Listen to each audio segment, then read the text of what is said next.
مدنی مرکز فیضان مدینہ سردار آباد پنجاب پاکستان میں نگران پاکستان انتظامی کابینہ نے چشتی کابینہ کے شعبہ تعلیم سے وابستہ اسلامی بھائیوں کو اپنے مدنی پھولوں سے نوازا۔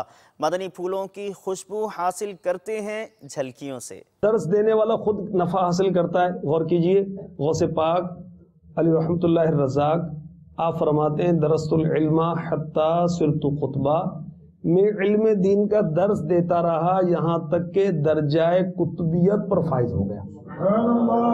تو درس دینے والا خود فائدہ اٹھاتا ہے اس سے، لوگوں کا نفع یہ بھی اسی کا نفع ہے نا۔ مثلا میں نے تہجد کی فضیلت کا درس دیا، آپ میں سے 26 کا ذہن بن گیا واقعی یار تہجد پڑھنے والا بے حساب بخشا جائے گا، چلو میں آج سے تہجد پڑھوں گا۔ اب میں تو درس دے کر فارغ ہو گیا، لیکن یہ جو 26 تہجد پڑھ رہے ہیں نا، یہ روز میرے نامہ اعمال میں تہجد کا ثواب پہنچا رہے ہیں۔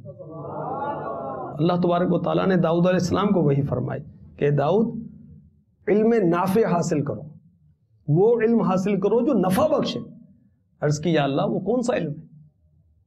ارشاد ہوا اے داؤد وہ علم حاصل کرو جو تمہیں مجھ سے قریب کر دے۔